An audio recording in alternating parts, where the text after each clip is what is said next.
I'm going to tell you why Phillip Rivers' return to the NFL and to the Colts specifically directly impacts the Chicago Bears. My name is Harrison Graham. This is Bears Now by Chat Sports.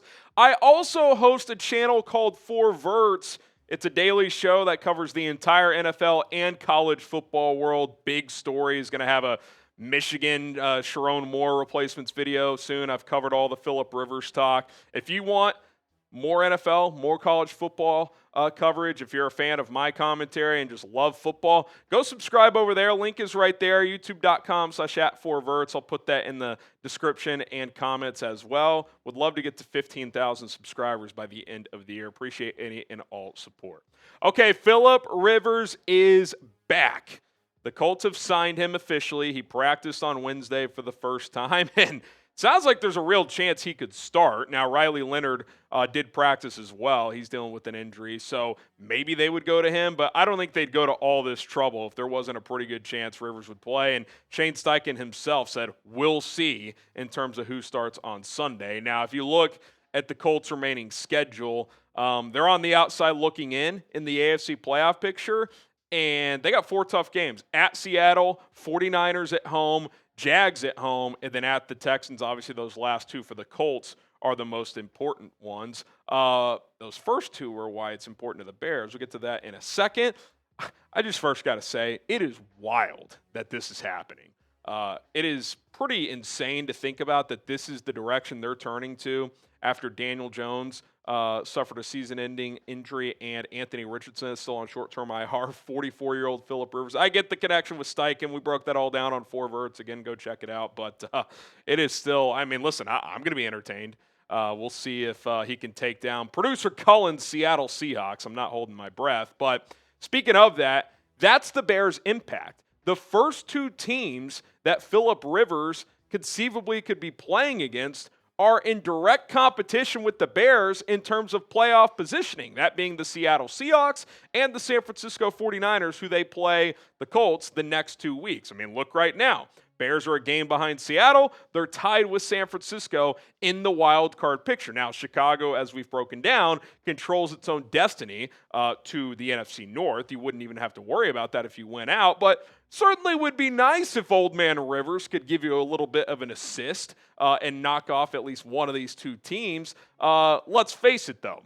This is a pretty tall task. I mean, Phillip Rivers has not played in the NFL in 5 years. Forget him being 44. That's one thing. It's not having played in 5 years. I have no doubt that he's fired up about this. I have no doubt about his understanding of the offense and the mental processing of it all. I'm concerned when DeMarcus Lawrence turns the corner and tries to break his back if he's going to be able to get up.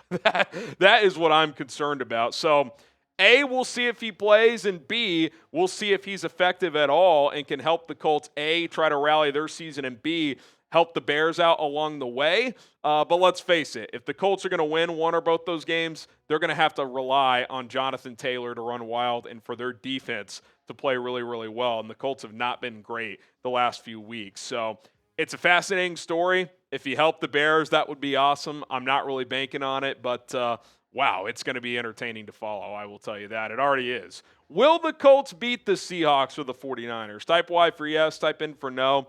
I'll give them a puncher's chance at home against San Francisco, prime time. That crowd will be rocking. Jonathan Taylor's really good at home. And, more controlled environment if Rivers is playing inside a dome. And that Niners defense is beat up. But him going up to Seattle, potentially rainy conditions, in his first start in 5 years, if he does get the start, that feels like a tall task against a really, really physical defense. Okay, coming up, the Bears have a huge advantage against the Browns beyond just being a better team. We're going to tell you exactly what I mean here in just a moment. But we are sponsored by PrizePicks. The best daily fantasy sports app out there is PrizePicks. It's the holiday season, the best time of year for sports, bowl games, basketball matchups, playoff pushes. It's all happening at once. And while you and I are out here making decisions every day, what gifts to buy, what to eat, which games to watch, there is one place where it feels good to be right. That is PrizePicks. Cool new feature on PrizePicks. They have early payouts. If your lineup gets off to a hot start, you may now have the option to cash out those winnings before the game even finishes. The way you place PrizePicks is simple. You pick 2 or more players, regardless of sport, and take more or less on their stat projections. We're talking passing yards, rushing yards, receiving yards, touchdowns, points, rebounds, assists in basketball, goals and assists in hockey, steals in basketball, and a whole lot more. Fantasy score is an option. Check it out. It's awesome. It's easy. I like the flexibility to choose new players every single day. I'm done with season-long fantasy. I'm all in on daily fantasy, and I'm all in on PrizePicks. Little 3-player lineup for you guys this weekend. I like Caleb Williams to throw for more than half a touchdown. At least he'll throw for 1 this weekend. DJ Moore, he's due. Let's see if the Bears can get him going. 33.5 receiving yards. And then I'll go more than 30.5 pass attempts for Shedeur Sanders because I see the Bears getting an early lead in this one. $20 to win 65 on this 3-player lineup from PrizePicks. Download the PrizePicks app today. Use our code CLNS to get $50 in lineups after you play your first $5 lineup. That is code CLNS to get $50 in lineups after you play your first $5 lineup. PrizePicks, it's good to be right. Bundle up, Bears fans, if you're going to Bears-Browns at Soldier Field because, yeah, the weather forecast might say a high of 19, high of 20 degrees. You're like, it's cold. That's Chicago. Well, the wind chill low is -20. Now, whether it actually gets to -20, we'll see, but it could be sitting -7, -10, -12 wind chill.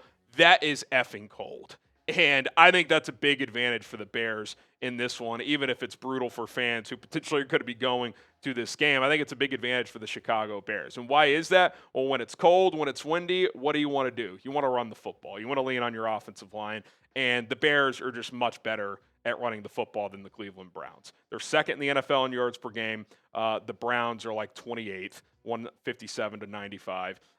Yards per carry, over a yard more than what the Browns average at 4.9 to 3.8. 15 rushing touchdowns. Browns have 9. 10-plus yard runs this year. The Bears have 54. That's most in the NFL, I believe. That qualifies as an explosive play. The Browns have 30. 200-plus yard rushing games. The Bears have 3. The Browns have 0. They're just much better and much more built to play in a game like this, and they've played in a lot of cold weather games already. Now, the Browns did last week against the Titans. Those were tough conditions, and Shedeur Sanders actually played pretty well. But that's the Titans. The Bears are a bit of an uptick in competition for Cleveland. Like Jonah Jackson said in the locker room a couple weeks ago, lean on the big fellas up front, especially in a game like this. I know we all want to see the breakout 300-plus yard Caleb Williams game. If it's -15 wind chill, that's just that's asking a lot for Joe Montana, much less a second-year quarterback. So Ben Johnson said this week, desperately need to win this game. To me, the best way of doing that is running the football effectively offensively, stopping Cleveland's run, and forcing Shedeur Sanders to beat you. And again, I think the Bears should be able to do that. Quinshon Judkins is a fun player, but he's averaging 3.7 yards per carry. That O-line in Cleveland's banged up. DeAndre Swift, Kyle Monangai, these guys running behind this offensive line, it's been effective for 2.5 months now, since the bye week in week 5. So if I'm Ben Johnson, I am leaning on those 2 guys and on that offensive line early and often in this one. And I'm forcing Shedeur Sanders, who's done some good things, to beat you. I mean, that should be the game plan regardless of the conditions. Make the rookie quarterback making his 4th start and 5th game in action this year to beat you. But, you know, Shedeur has a decent arm, not the biggest arm, certainly doesn't really have like the Caleb Williams fastball, for example.